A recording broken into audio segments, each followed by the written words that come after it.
What round they rise to finance? You're playing touch butt with that dork in the park, the ponytail. And I'm the one who ain't got no training partner? I don't think so. You seem to have it all figured out when you're fighting midgets. David! 60 G's, baby! Dust of Shakedown begins right now. What's happening, Fight Week Show fans, Fight Week Show people? Then we are back with another episode of Dust Up Shakedown, and helping me getting along with that today is my brother McDane, my brother Leroy. McDane, how you doing, brother?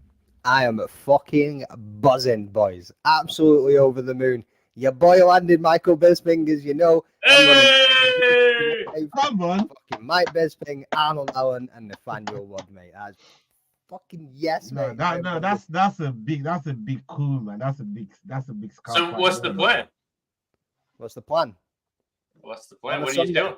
On a Sunday, coming near you. Yeah, I mean, you're gonna find me, Mike, and Nathaniel Wood and Arnold Allen chilling, talking about UFC 304. And let's say July 27th is the card, so it'll be a Sunday before that. I'm going to have a little look at my calendar now and maybe drop a little teaser of what Sunday this is going to be landing on. So, that's mint, man. No, that's what's up, man. That's what's up. Well done for pulling that off. Salute to you. Everybody, make sure you're subscribing to the Rambling That podcast. Make sure you hitting all the notifications for when those content drop. You'd be able to know about it. As soon as it drops, you guys want to be showing love to the Rambling That podcast people. Salute to you. My brother Leroy, how you been, man? How's your week been, my bro? Man, it's been busy. Being busy, but keeping busy is a good thing. If you stay busy, you stay out of trouble. So we're doing all right. Yeah, man, that's good, man. That's good. It's always busy around here. We always try and stay busy, and we look forward to a lot of the news that's been coming up in the MMA world, in the combat sport world, and yeah, quite a few things have been happening, man. Quite a lot has actually been happening. Leroy, you have the first bit of news for us. We'll wait for Yao. You have the first bit of news for us. Spin the clip, my brother. Controversy sparked when Chael Sonnen hinted that Conor McGregor might be undergoing rehab, potentially causing the fight delay. Sonnen claimed it was incredible irony that both fighters have ties to alcohol brands and one is in rehab. Topic. What incredible irony that both sides have these massive interests in alcohol and one side is in the middle of rehab for substance abuse, including alcohol. Not that has anything to do with this. What were you saying, Daniel? Chael, did you get the drink? Did you get a package of the Michael Did it just get hot in here? Oh, it just got hot in here. Oh, the big guy came out and said it. He wasn't supposed to talk about that. Well, that's why people tune in. We're over here on a subscription service. I didn't hear you. They were talking to me in the air, Chael. They were talking to me. It was unrelated. Two guys were pushing alcohol. Totally unrelated story. And another guy is in rehab for alcohol and other substances. I'm just saying that's a tough story to tell. Not for nothing. That gets to be a little bit tough, right? Have this proper drink. I'll see you in a proper while. Because I'm in a... Yes. Cloud 9 me, boys. Proper drink. And still in the proper wow. You man know we fuck with proper 12 over here. But first, McDane, let me come to you on this, my bro. I mean, we know Chael gets up to all kind of craziness on that good bad guy show. But Chael's been a bad guy for the longest. We know what he's all about. But bro, what are you thinking of what he's talking about here about Conor McGregor and being in rehab? K.E.I.T.H being K.E.I.T.H, man. Yeah, I mean, it was one of them wild drops. I was like, holy shit. Like, because is there going to be some truth into it? You know what I mean? Because DC looked nervous, awkward, and a little bit like, yeah, man, you shouldn't be saying these things. You know what I mean? So it's looking like it might be fucking, what's up, pimps? Western Mass Climber sub yesterday for Bad MMA Mass Chat. What's happening, brother? And Osterberries, how's it going, man? We're all welcome to the show. Welcome to the motherfucking show, boys. I am on a fucking another level right now. So yeah, big KO throwing out the big guns of Conor McGregor being in rehab. Is it true? Is it not? He could be. That's the thing with Chael, man. Like half the time he's telling the truth, he's giving you the inside track, and the other half he's pulling your leg, and you never know which way is up. Yeah, I mean with Chael, look, I find that it's a lot of the things that he does put out there. There's a lot of truth to it. He just changes the context of it. You know what I mean? I just almost put like a fresh coat of paint, as he always says on it. You know what I mean? Just to give you a different outlook, a different way of actually looking at the reports that's been putting out. But we've been saying this for weeks, right? You, man, yeah, because I didn't want to come across as a Conor hater, but you, man, were saying, oh, I'm sure Conor was in that club. Oh, I bet he didn't touch a fucking drop of drink. I bet he didn't touch a drop of drink. You, man, was saying, yeah? And you, man, made me look like a Conor hater. And here we are. Yeah, here we are. Talk to me, people. Go on, you were going to say something. Go on, Roy. I genuinely don't think he's in rehab. I think it was an injury. The injury makes more sense than what's been happening. I imagine he's on the drop now, though. The fight's been cancelled. You do know you can get injuries while drinking proper 12. You do know that. Right? is this a man of experience? Is that what a man of fucking experience? Yeah, just trying to say, you know what I mean? You could get injured drinking that shit. That's all I'm saying. I'm still trying to weigh up whether Chow's pulling my leg or not. Because I mean, Chow was an old, he's since passed away, but a famous convict from Australia whose saying was always, never let the truth get in the way of a good yarn. And I think Chow takes that with liberty. So he'll start with the truth and twist it and turn it and spit it out whichever way. Yeah. But you're right. You're 100% right, McDane. DC did look visibly contorted after Chow spat that out. DC did not look comfortable with that conversation at all. And I was like, shit, is this man actually dropping the truth right now? And DC's like, fucking, I'm shutting my mouth. I ain't losing my job. I'm not getting sued. Yeah. Seriously, like, I'm in Saudi Arabia this weekend, man. Shut up. Like this is employed by the UFC, but Sonnen is like an independent contractor. Like, you know what I mean? That fucker can say what the fuck he likes. So, you know, he's not got that real maybe ties to not say some bullshit. But with DC, he's a company man. He's always a self-confessed company man, and he likes. It's one of the reasons why he said, you know what, when he had a chance to move to Jake Paul, he didn't, because it was being a company man right there at the arena. I mean, any of the other fighters, when DC confronted Jake Paul in the arena at the time when it happened and all that craziness happened, they would have jumped on him. You know what I mean? Would have seen like a Sean Strickland versus Dricos type kerfuffle that happened in the crowd. That's what would have happened in that instant there. But DC, he knows he's going back to the commentary table. He don't want to fuck with his job. He don't want to lose his job, man. You know what I mean? So he just walked right on after saying to like Jake Paul, he was looking for clout that day anyways, man. You know what I mean? But we know what DC is like. And big up to everybody in the chat, man. Salute to all of you. I see Austin Berry's in the chat. Big up yourself. Salute to you. Western Mass Climber, big up yourself. S Dogs, MMA Talk, salute to you. And yeah. Western so my question though is, if he is in rehab, and even if he isn't in rehab, do we ever see Conor McGregor fight again? I really don't know. They're pushing it back to August, is what they're saying. I think we will. And I think eventually, you know, Chandler ain't fighting nobody till he fights Conor. I don't know how old Chandler's gonna be by the time he gets to fight Conor, but I think that fight will eventually happen, and I think Conor will grace the octagon again. It's just a matter of when Conor feels like it, when he feels like he's ready to put the commitment in. And look, a lot of people are actually seeing it a whole different way. And I was listening to Kamaru Usman and Triple C on their Pound for Pound podcast, and both of them were actually reacting to this news. And the way they took it was what you guys were saying. They're saying it as Conor's taking this fight seriously. He's pulling out because of injury, and he wants to be 100% for this fight, or as close to 100%. as it can be. He doesn't want his comeback to look kind of wishy-washy. You know what I mean? He wants to make sure it's a right type of comeback and give the fans that's been waiting for his comeback, the fight that they deserve. But Chandler's a great matchup for that.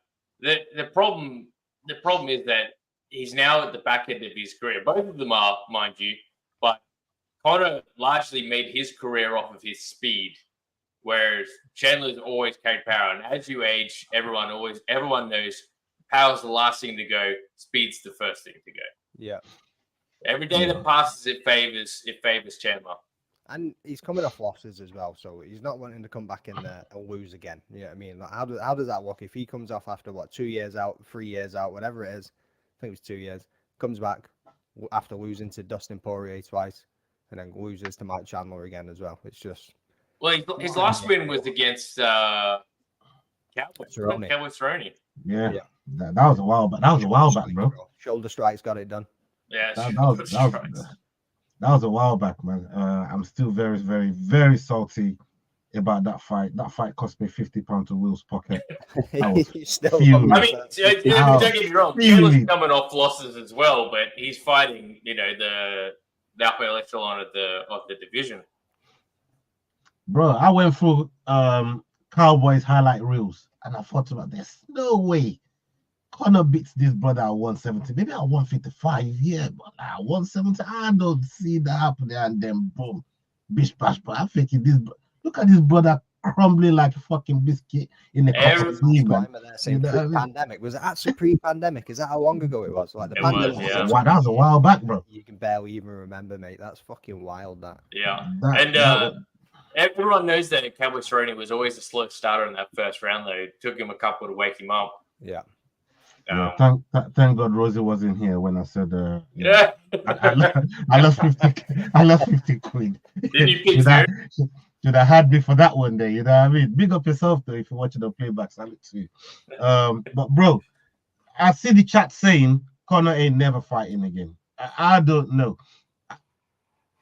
I really think he'll be back in the octagon. I just think he's gonna be more on his terms than anything else. Because Conor's it's not employee anymore. People gotta remember that. Conor's a partner with the UFC. It's not one of those guys they can just, you know what I mean, do anything about if he doesn't fight. You can't sack him, whether if he's on so many streak of losses. They can't cut him. You know what I mean? It's like I said, he's a partner.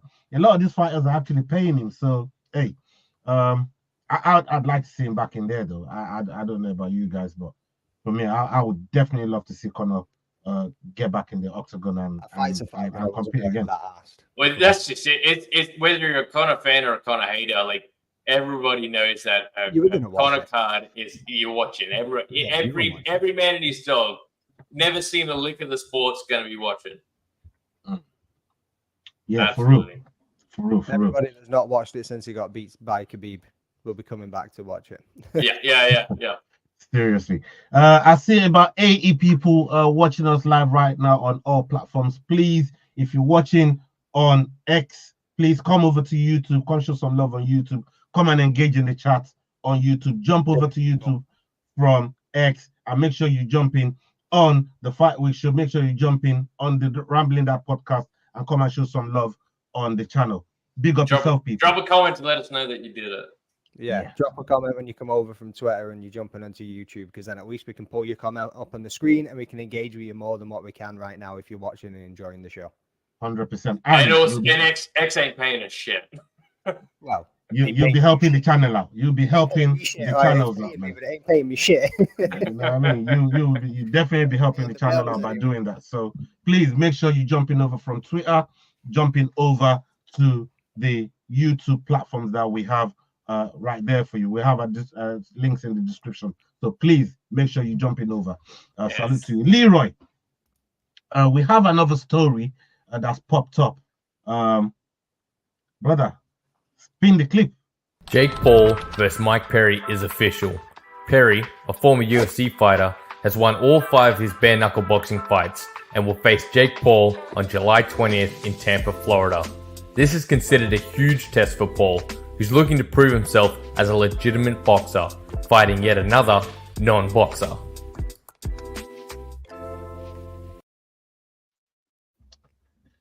Right, this one here, I'm not gonna lie.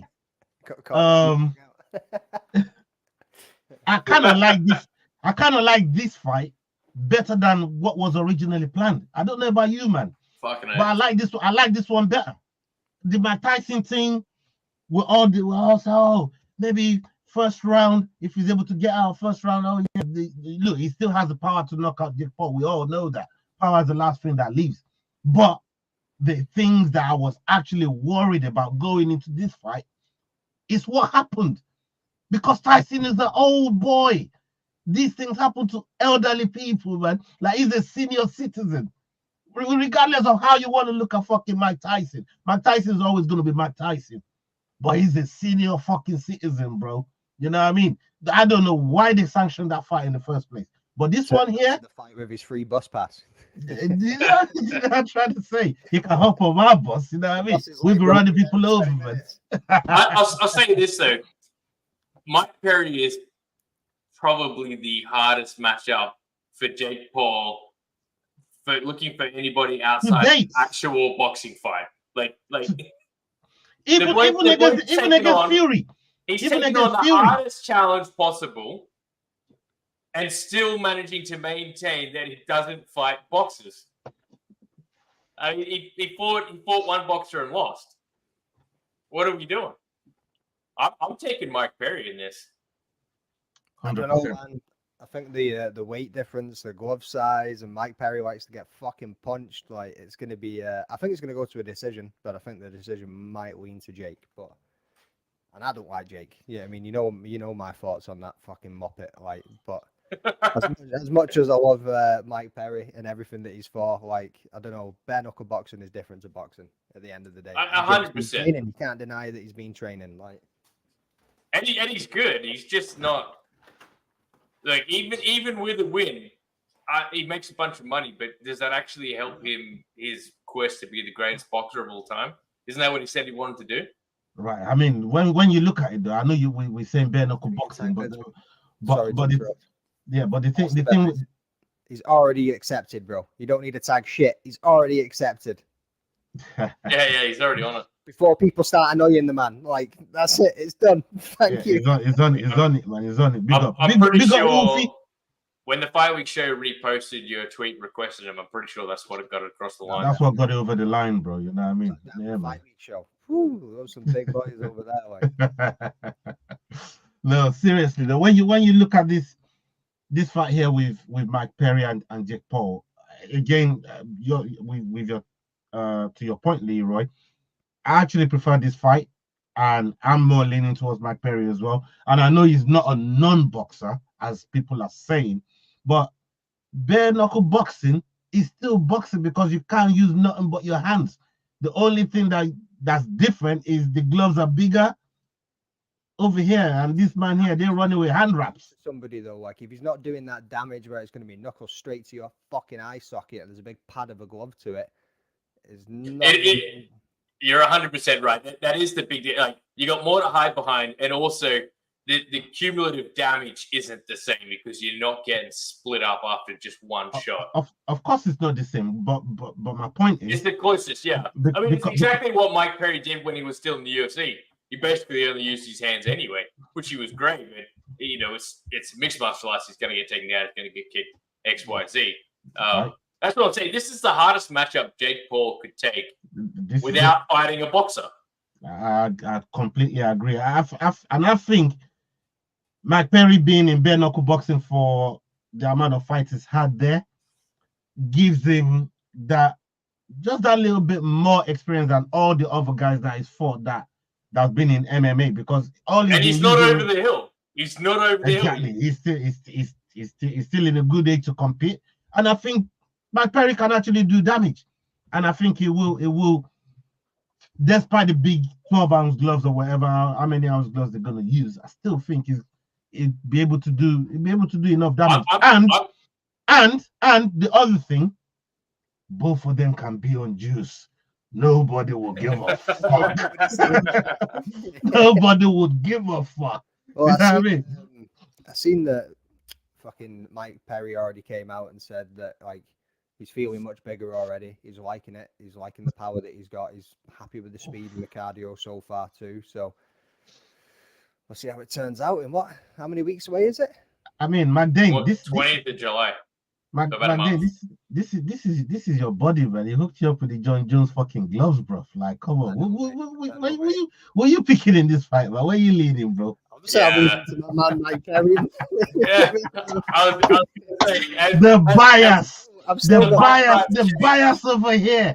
The bias. On the phone of him fucking going, drum roll, please. McBain MMA. I was just gonna, because you didn't pick Perry. If you're still going with Paul here, you know, I would have to think that the bus driver has changed. Bus drivers always got changed, son. You don't hear them pockets jingling as he's walking up and down looking for tickets. Seriously. Big up Giddy Skiddy in the house. Salute to Giddy Skiddy. I see Robocop in the house. Salute to you, Robocop, man. Big up yourself, my bro. Salute to Yao. I see Yao in the chat as well, man. Big up yourself, yeah. Hope you're doing well. Yao says, Perry all day. Look what he did to Rockhold. I mean, what he did to Rockhold, the rules are going to be different from you know, the fighting rules are going to be different. Obviously, he's going to be working with 12-ounce gloves as opposed to just hand wraps. So I think, you know, it's going to be different there. And this is what leads to what McDang was saying, that the cumulative damage isn't as great when you've got the gloves on, right? As opposed to bare knuckle, because that's ultimately why Rockhold quit is just the sheer pain and the sheer, you know, the blunt force for every time it connects. Yeah, that's like it's a different nuance, but it's still a variable. It's a very, very different variable, man. So look who we got in the house. Salute to Yao. Yao is in the house pulling up. Let's get him in. Let's get Yao added to the stage. Hey! Yes, Yao. Good evening, gentlemen. Good evening. Kick him in the head. Added to that background. I'm thinking the AFC shirt up there. I can always tell when Yao just woke up, man. You know what I mean? Yeah. So I've been off for like 4 hours. I was supposed to be up 2 hours ago, but it is what it is. Thank you, gentlemen. I'm here. Let me not interrupt the conversation. Welcome, everyone. Well, welcome to me, I guess. Everyone's already here. Yeah. Big up yourself, man. We were just talking about Mike Perry and Logan Paul, and everybody's giving their you know, their 2 cents about it. But you know, what's your take, like, in terms of the fight changing from Mike Tyson, which nobody agreed to do the fight in the first. Well, people like the fight, but like careful people was thinking, no, Tyson shouldn't be doing this fight. So now we got Mike Perry, who I think is a way more, at least, capable fighter of getting this job done. Yeah. I think, like I said in the chat, for me, if you look at what Platinum Mike has done, specifically in pure bare knuckle, he has been absolutely unstoppable in bare knuckle since he moved over from the UFC. If we look at Jake Paul, having changed an opponent this late, having expected to face the one and only Mike Tyson, to now facing what we can technically call the one and only Mike Perry, I guess for him, the challenge is still the same. You've got someone who, and don't get me wrong, Mike Tyson is an absolute GOAT, the greatest heavyweight boxer of all time. Well, arguably. But to go from him to Mike Perry, who has just been an absolute phenom in bare knuckle, I think not only does he have his work cut out for him, but to take that on would probably add some gloss, some allure to his career. Because if you look at everyone he's fought, everyone's generally over the hill. Mike is a prime fighter right now. So for him to go from Mike to Mike, from retired Mike to prime Mike, I think is ballsy, honestly. And I think for him to take it, not at short notice, but at such a notice is significant. So I'm looking forward to that fight. I never really watched any of Jake Paul's fights, to be honest. But this one, I think I definitely will watch because Mike Platinum Perry is fucking amazing. 100%, bro. Salute to everyone. I see 112, 113 people. The numbers are rising. That's watching us live right now. Please make sure you're coming over to the Fight Week Show, to the Rambling That podcast. And now the Head Kick podcast is joining us. Make sure you're checking them out as well. Make sure you're checking out all the platforms that we're on. All the links are in the description on YouTube. There you go. Leroy said, go and click the link, people. Come and join us over here on YouTube and show some love over here in the chat. Salute to Football Capo. Neftali, he's the real one. That's my bro right there. Big up yourself, Neftali. Salute to you, my brother. Big up yourself, bro. In terms of the actual undercard on the card, the fight that I actually want to talk about was Amanda Serrano fight with Caitlin. So who, because the last time they fought, it was so close. Some people said Amanda Serrano actually won that fight. Some people said Taylor won that fight. But who are you more leaning towards this time? And I know Amanda Serrano, I'm a fan of her. I think she's a fantastic fighter, and she's the one that actually trains Jake Paul. But who are you guys actually thinking or leaning towards this time? And how do you think that fight will go before we move off the Jake Paul card? Let's start with Leroy. Let's start with you. Oh, Leroy, you've been nominated. Go for it. I don't watch the fight. I don't watch boxing. Yeah, you ain't getting no answer out of me, bro. I'm like, who? And Yao, you want to take this one? You know what? I'm gonna give the I don't answer think here. boxing either.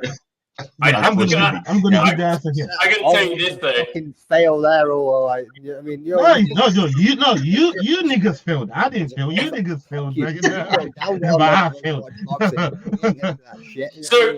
So I watched both them because they've had two fights already, right? This would be the trilogy. I watched both their fights. I couldn't remember for the life of me, to be honest with you. No, it was really, really close. And both times I did think Amanda Serrano won, and that's Eddie Hearn's girl, yeah.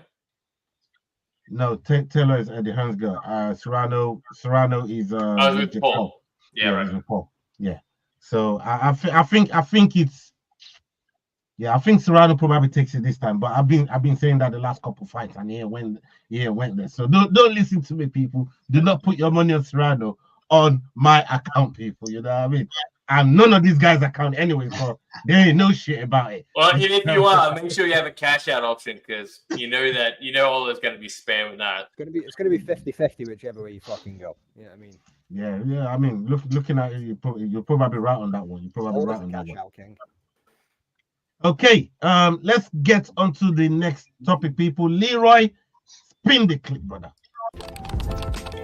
UFC star Khamzat Chimaev was set to headline in Saudi Arabia against Robert Whittaker, but unfortunately, he's been forced out of the bout due to illness.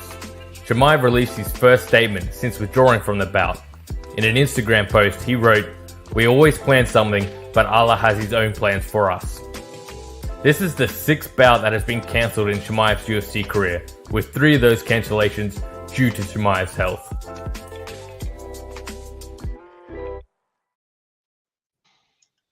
Chimaev. McDane, your boy is in hospital again where Usman left him. You know what I mean? I had to drop that in.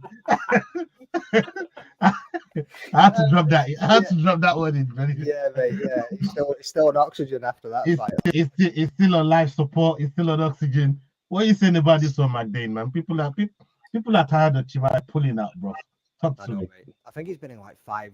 He's had 5 main events or something, and he's pulled out of every single fucking one of them or something because of his health. But since having COVID, he just seems to be struggling, man. He just comes up with like he's always ill or something goes south for him. He's like the next fucking Zabit Magomed Sharapov, isn't he? You know what I mean, like he's going to be like, is he going to be one of these like what ifs fighters? Like if he never had these health concerns and all the shit that was going wrong, is it going to be what could he have done? Yeah, you know I mean, like, yeah, it's a tough pill to swallow.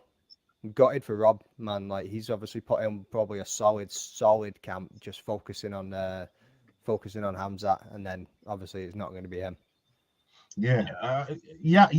I mean, from what you just heard McDane said there, Chimaev is not an easy fighter to prepare for in terms of, you know, the way his fight, his actual skill set, the way he approaches fights, and how aggressive he is.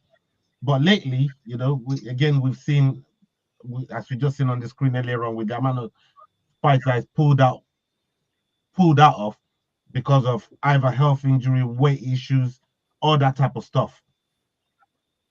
Do you think he needs a specialist sort of, I don't know, nutrition, somebody to actually focus on that side of his game? Because if you're not available to fight, there's no ability right there. As my boy always say, availability is the best ability, brother. Look, I think I would start by saying UAE, you have yourself your own Paulo Costa, pull-out artist. So unfortunately, being a great fighter or a good fighter doesn't help if you're not fighting. We did finally see Paulo Costa fighting this year after a long layoff, but he is one of those fighters that consistently pulls out for different types of reasons, whether it be staph infection, etc. And Chimaev seems to be taking the same route since getting to middleweight, especially. When he was a welterweight, it was also a struggle. They tried to book him against Leon, a few other people, and also didn't work. So it begs one of those questions of how does inactivity affect a fighter's career? Now, I'm going to bring this way off to say fighter pay.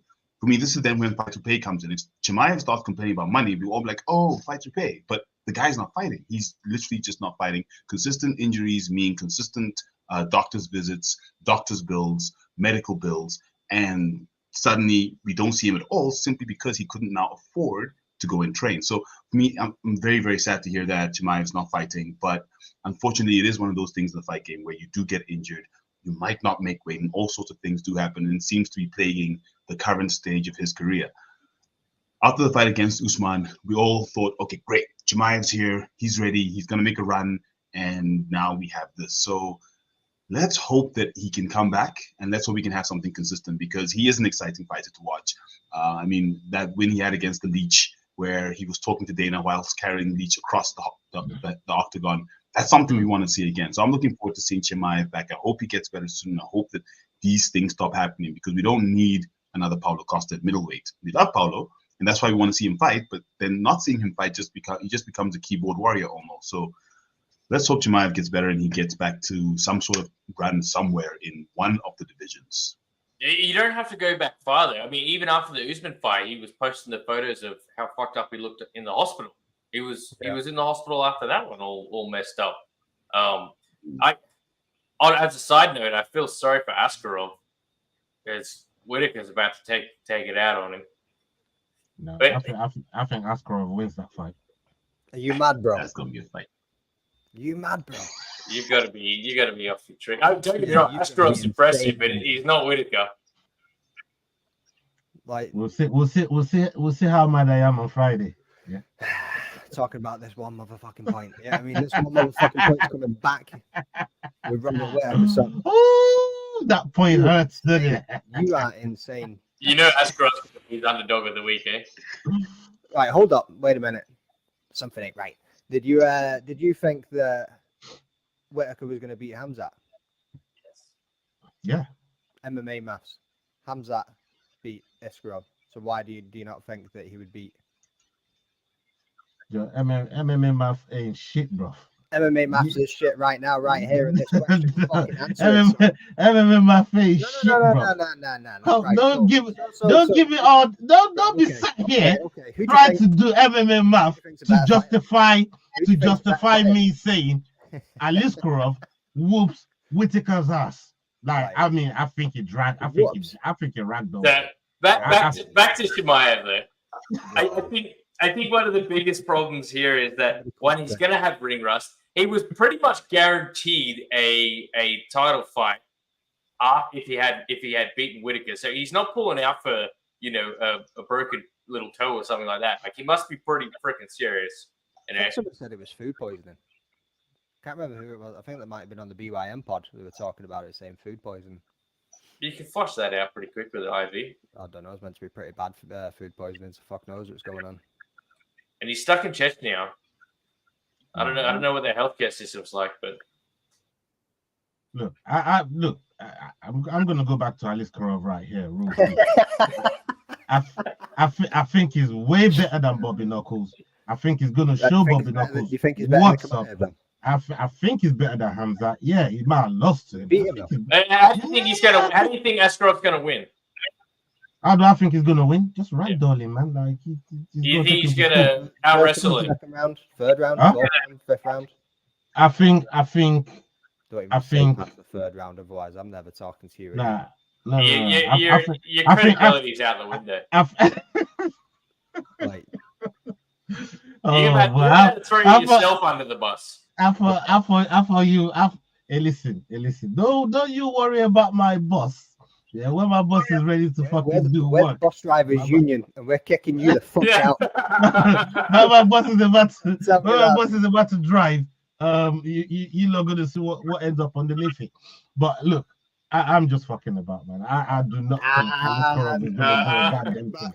No, I was just fucking. I just wanted to wind Leroy up. You know how he gets when it comes to these Australians. You know what I mean? So I was just out here doing K.E.I.T.H. tribes job. You only look at Tuesday's episode of Tough. It's Giants, man. We got some wrestling. It's underrated as fuck. Yeah. We'll talk about that once we get past these topics. But hold that one because I got one more thing on this one here. So before we jump off this very topic right here, Bo Nickel, him. It was on a certain podcast. I forget the name of the people. Big up to them. But he was saying that Darren Till and Chimaev, they were out doing all kinds of crazy shit, and that's how Chimaev has ended up where he's ended up, right? Darren Till then pops up. I'm sure you can find the tweet from Darren Till. It should be very, very recent. He then pops up telling Bo Nickel, why are you fucking putting my name in your mouth? The brother is a Muslim. He don't drink. Don't lie on his name. That type of shit. And also hadn't seen him in forever. And he ain't seen him in ages. So don't be lying. I'm just paraphrasing here, but Darren Till was basically saying don't be lying on our name, man. You know what I mean? On something it doesn't know about.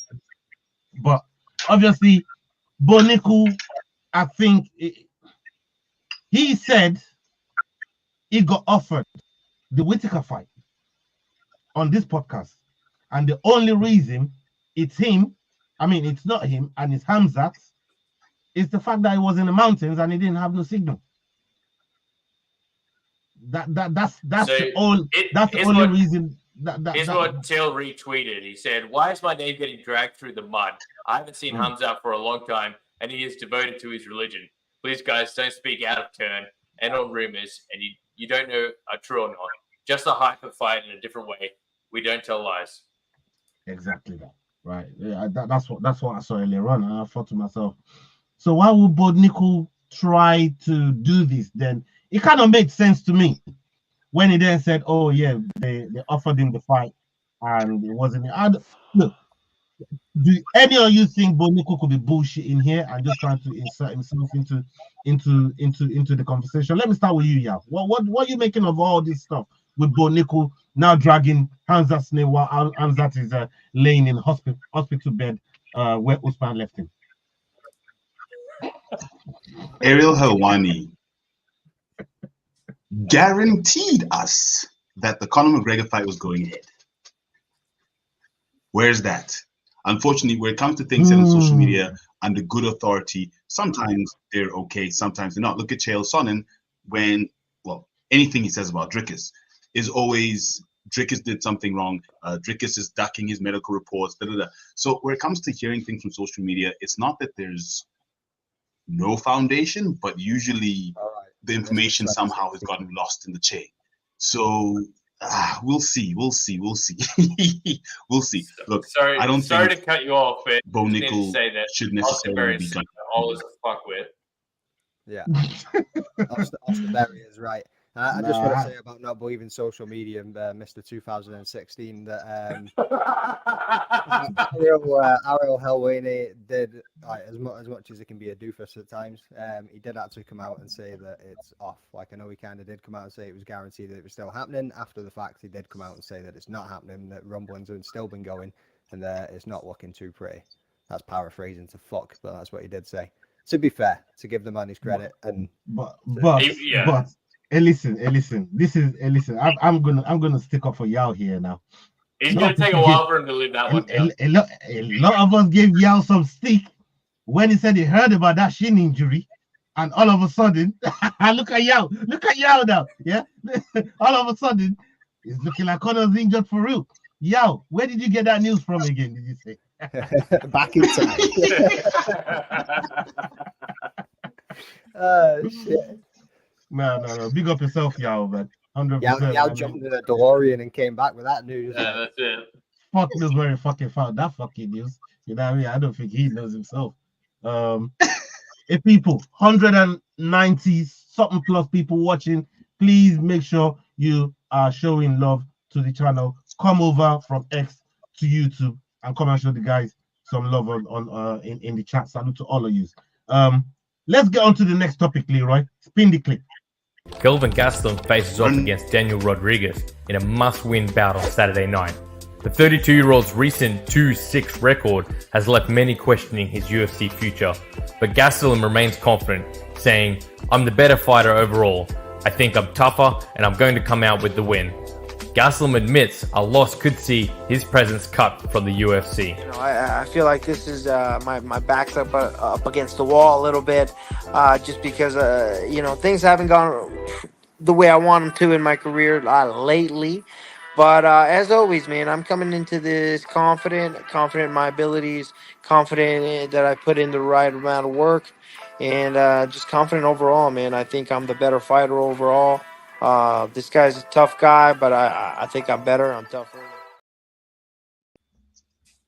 Yeah, Gastelum, man. This is a brother I like a lot in terms of his heart when it comes to the fight game, and it's just fell off.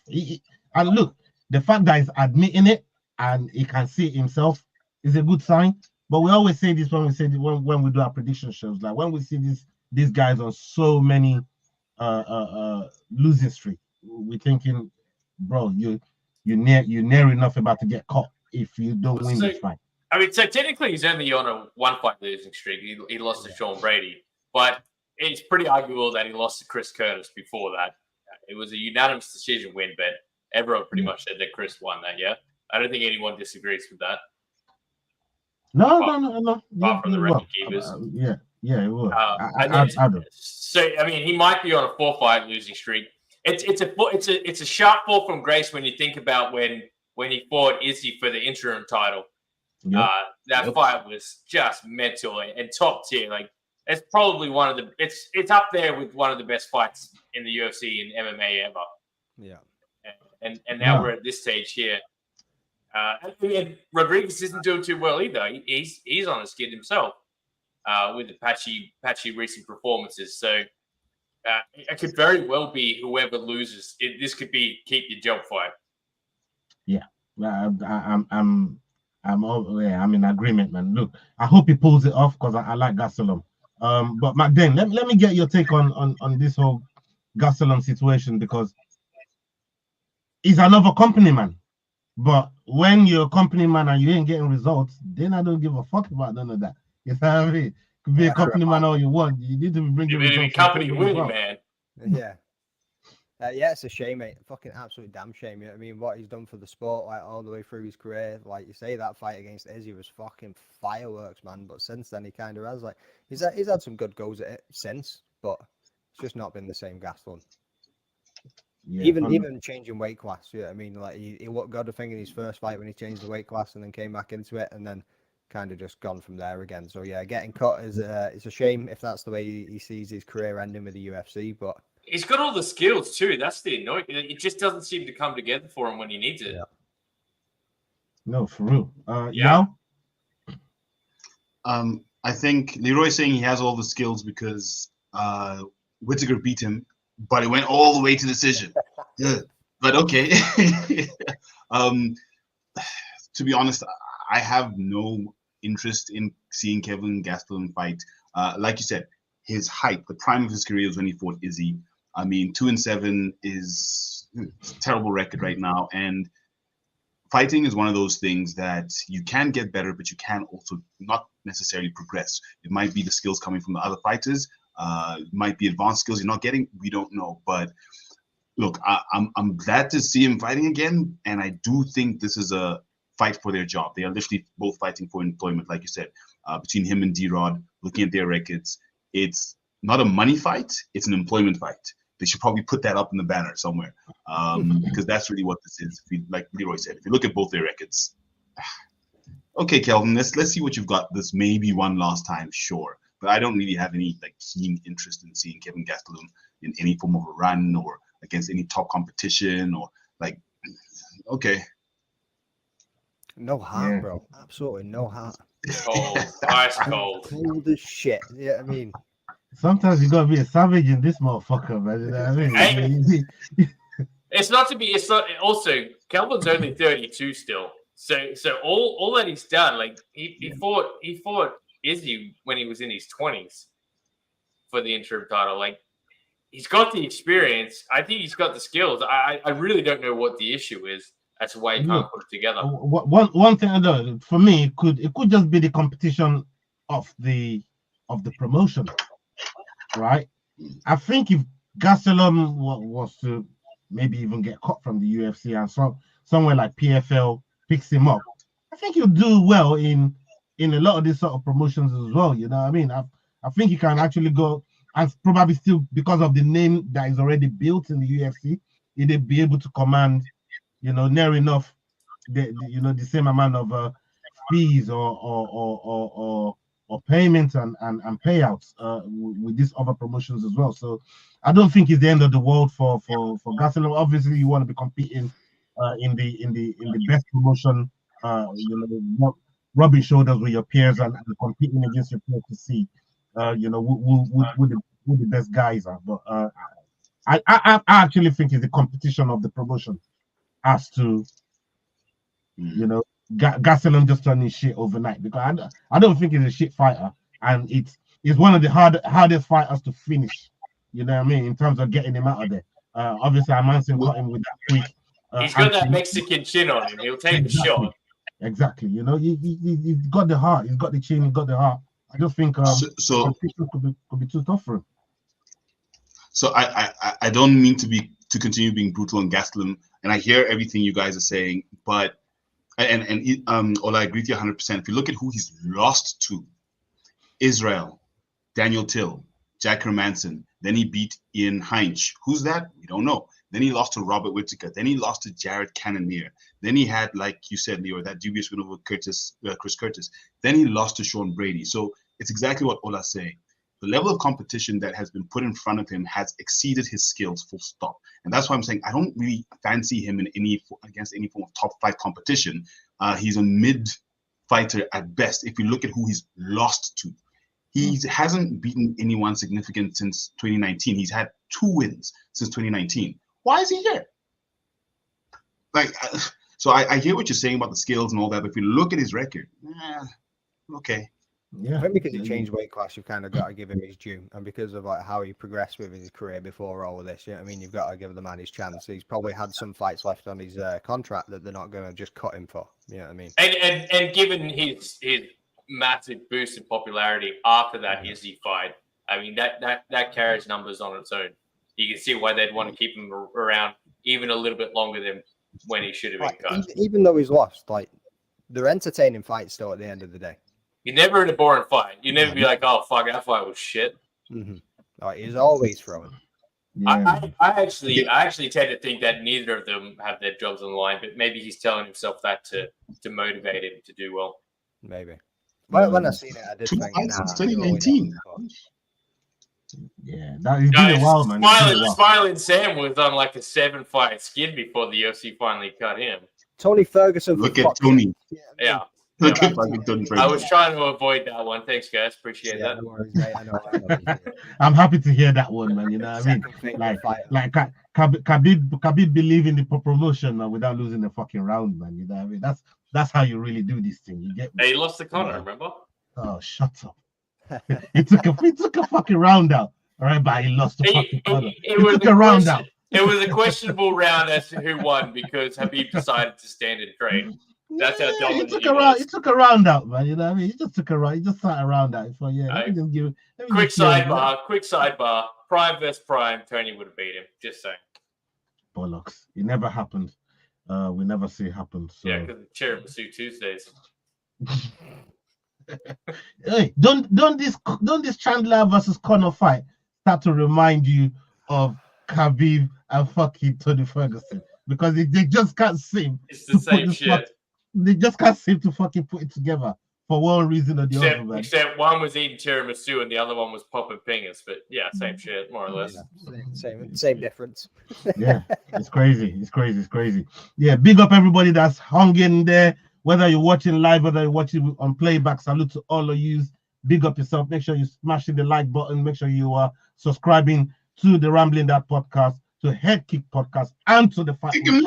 Make sure you are showing love. Make sure you're hitting that like button, people. Big up to all of you. And salute to my bro from down under, Australia, Bertrand. Big up yourself, Bertrand. Salute to you. Don't be like Leroy. Leroy is a dickhead. Yeah, be like Leroy. A massive dickhead. I was having a good chuckle about Osterberry's comment here. Wow, someone doesn't like Gastelum. Oh, Rosie turned up just to rub it in his face. Nice one, Rosie. See, and then you go and have a shitty take like this. Yeah, just when you thought you were going to get away with it all. What? What comment? Nobody. Oh, look, Rosie's pulled up. No, that's what I'm saying. Smash likes and stuff. Even hosts that love Fury. I said nothing. Rosie's gonna have to go back to the start of this and watch the beginning. No. Rosie, stay right there. So Rosie, your ears must be burning because yeah. Before all of us already dreading you turning up. I was. To be fair, I was. You see where you're watching back, but big up to Rosie. The one topic I wanted to touch on before we end the show is, did you guys see Izzy's tweets about his walk about his walking or cage walk performance or music, and you better not very very controversial one, because look, I like Nipsey Hussle. I fuck with Nipsey Hussle. The track is one of my favorite tracks. I bang that shit every day. But the context that Izzy used it in, I don't know if you've seen it, Yao, because I wanted to come to Yao first on this one, because obviously he's trying to revive that old shit that happened at the time before he went and fought Strickland. He's trying to revive that back up. You know, the whole racism stick that he had with Dricos before everything went left with Izzy. But what are you making of him using that as a catalyst to try and hype this fight up again? This is definitely the Izzy I prefer. This is definitely the Izzy I prefer. And I think I said this last week. If Izzy can get back to his pre-Strickland Izzy, before he wore the dog collar and broke it off, like, was it Jet Li in the one? If he goes back to where he would have an entire pre-fight performance to get to the octagon, if he can get back to that Izzy, then he stands a chance against DDP. Now, for me, that shows that he's in the mindset to be there, to go to that place, to give us the entertainment that he wants to give us. And that's the main thing. He wants to entertain us. And he started. So I think for him to channel in all that energy that was in there before the whole Strickland fight took everything left, like you said, where he and DDP had faced off in the octagon. There was all this energy of who's the best in Africa. There was subtones, as you mentioned, of racism, African, what does it mean to be African, all of that. I'm very happy to hear that he's going back to it, because I think that definitely makes the fight worth watching. It makes the fight interesting for anyone who's watching. And look, it's a title fight. It's a middleweight title fight in the UFC. Either way, it's going to be interesting. But to add the entertainment, I'm very excited to see the Izzy that comes out against DDP. Unfortunate that we're all fighting for DDP, that we're fighting all the way down in Australia, but hopefully we'll see you there, Leroy. But yeah, it's going to be a good fight, and I'm looking forward to that mindset of Izzy stepping into the octagon. So I have the video here if you guys want to watch it. Please. I don't know if you want to get cancelled, mate. Yeah, it's worth it. No, play it, man. Play it, man. Oh, goddamn. No It's not on sound. the big screen. No sound. Oh, the sound will get you copyright strike. Oh, yeah, copyright. Yeah. Are you going to sing it, Ola? No. Nah, I'm not gonna sing it, but look, if people haven't seen it, make sure you go and check it out. It's Nipsey Hussle's song Rap Niggas. Go and check that song out, man, for context. Was it on mute? For context with the video, yeah, it was. Yeah, we didn't It get was no sound. absolutely blasting for me. but obviously for copyright reasons, we can't actually play the track itself. But yeah, Easy was going wild. McDane, I mean, when we're talking about, Yao was just alluding to the mindset, but do you think his mindset that's taking Easy there, or it was just again trying to be disrespectful again to DDP? Now, like I said, was it last week when we were talking about this, or the week before? And I said I think he's just, took that time away to just chill out, relax, just focus on himself, and get back to being out of the spotlight. I think this is just Izzy having fun again. I think that's what that is. Yeah, he's just starting to light the embers up and get the stoking the fire again. I don't know if I'd read too much into it. I think it's just him doing what he does and just mixing it up a little bit, having fun. It was also funny as fuck. Yeah, I couldn't believe it when I seen it. I was like, God damn. It's a visual you're not ready for. Yeah, like you did not expect that to get posted. Even if had you described to me what I was about to watch, I would still be like, what the fuck did I just watch? I saw that shit and I thought to myself, oh my God, this brother is gonna get me fucking cancelled, man. Yeah. I fuck with this brother, I defend him to the fucking hills and back, and then he goes and put this kind of crazy shit out. Now, how am I supposed to defend this shit right here? But look, Easy is always gonna be easy, and this is what I'm gonna say. Right? Yeah, to me, this is for the fans. I think with DDP, the beef is actually squashed between both of them. So whatever you see that comes out of is just fight building. It's just them trying to build up the fight. I don't think the animosity that we saw initially before Izzy started, before Izzy went to fight Strickland and lose, I don't think that animosity is there between both of them. I actually think that's bad. Especially after it was brought, like after fans pointed out to him what he was saying to Whitaker and how it was hypocritical of him not to have the same opinion. Exactly that. And he's from what I heard, he's apologized to DDP. He actually said in one of the interviews that he's spoken to him, he's apologized to him and all of that's buried. But for this to come back up, I'm thinking to myself, oh my God, is he trying to wake up this crazy shit again? Is he, or you just, because I genuinely thought it was funny. So I was like, that's actually fun. I think everyone's pretty much at the point where we just want to see the fight. I don't even think that Izzy deserves a title shot right now, but I'm still down for it because I just want to see the fight. Yeah, look, that's one thing that I'd be in agreement with. I don't think he deserves a title fight. I don't think he should have been. I actually think Strickland should have gotten the rematch over Izzy. But look, this fight. This is the one fight that should have taken place, but for some crazy shit, for some crazy reasons, it didn't happen. They put Strickland in it, and UFC probably thought, easy thing. Strickland will get in there, probably quick layup onto the next. Yeah, you know what I mean? Quick thing, Easy gets him out of there, and then they get to the DDP fight. But MMA has its way of doing things, you know. The MMA gods, they had their own plans. Yeah. Conspiracy theory. Maybe the UFC is softening DDP up for a tough run. What does that mean? He's about to face one of the best middleweights ever. Fresh-minded and physically fresh because he hasn't fought in over a year. Strickland just fought. If he fights Strickland after this, Strickland will be fairly fresh as well because DDP is also going to need some time off, and Strickland's probably not going to fight again in that time because he's going to be waiting for the title fight. So, you know, it could be that now. Exactly. So it could be actually setting DDP up for a short title run because that's setting him up for some tough opponents. However, we have talked about champion's prerogative. The champ has the prerogative of accepting or declining fights. And DDP took this fight against a very fresh-minded, physically fresh Izzy. So 2 things. 1, could be the UFC setting him up. 2, it's definitely Dricus saying, listen, I am the UFC middleweight champion. Give me Izzy because first I need to squash the beef. Then I need to clean out the division. Then I'm going to go for a heavyweight title. Yes, I'm DDP all the way. Let's get it. Let's go. I like it. Yeah. The next thing they'll put him against Kelvin Gastelum just to have one last fight. I can't see it. Gastelum's just title shot. Nah, I don't want to see that, man. I don't want to see that.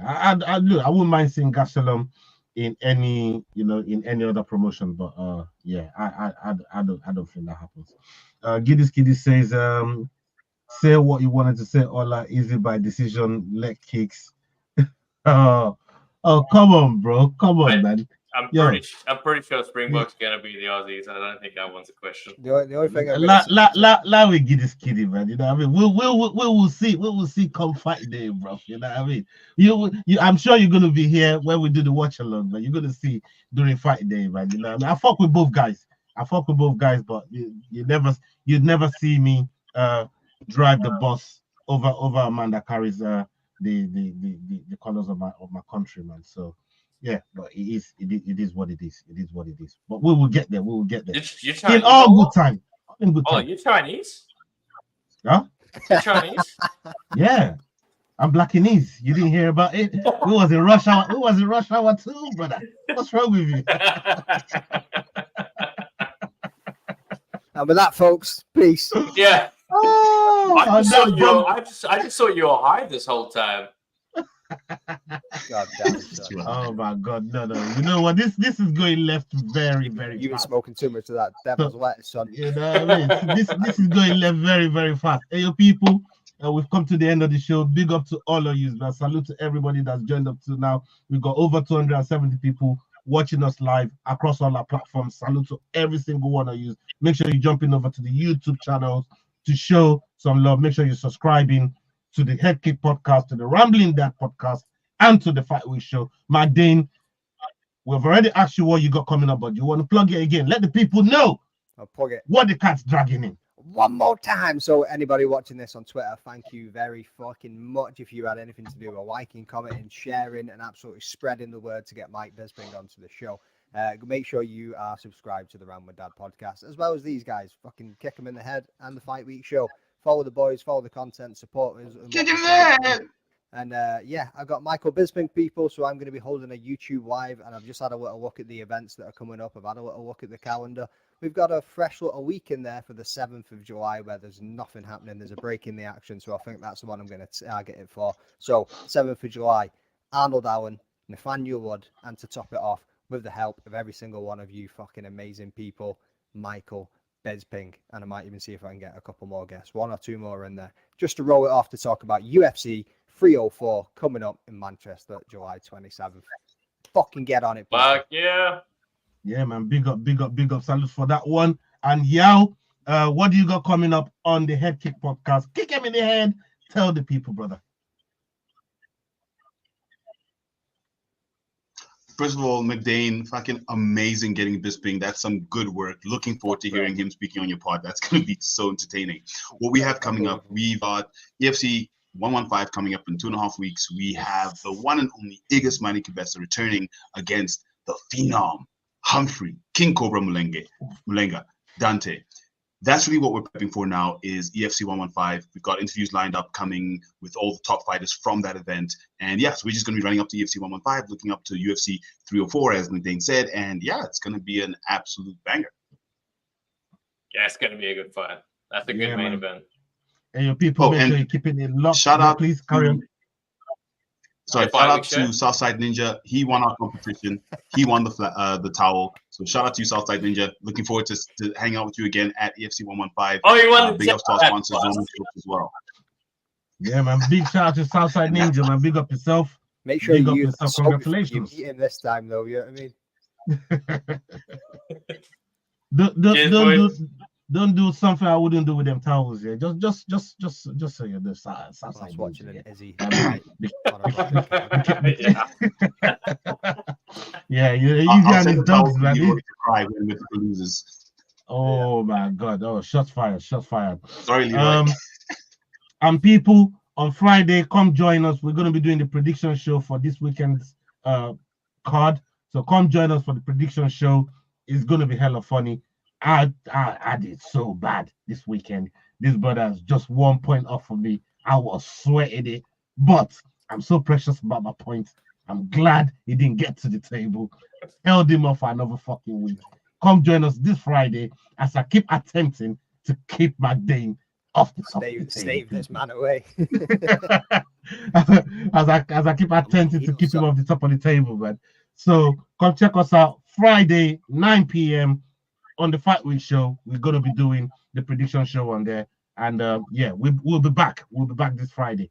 So salute to all of you, and Leroy, thank you so much for all the good work that you do across all platforms, across everybody's channel. You're the man.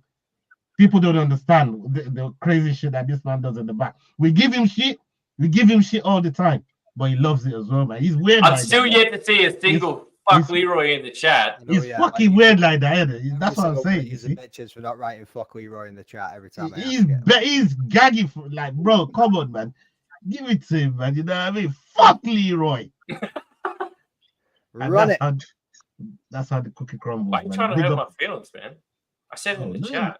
Ain't nobody hurt your feelings. I am part of the chat. I'm part of the chat. You can't hurt a dickhead's feelings. Serious. That's man. right. And it's all good because all this pigeon asked her up to win. So good luck with that. Nah, I was fucking around, man. You know what I mean? Yeah, boy, now I'm thinking. Now I'm thinking about it. I've already got it on the spreadsheet, mate. That's locked in. I made that cell uneditable. I was fucking. That's no. Like, I'm precious about my point. This man, he's waiting for me to pick Alice Curve Duggan. No. That ain't happening, bro. That ain't happening. But yeah, Leroy is a dickhead. The Fight Week Show. Where's the ukulele, McGregor? Hey guys.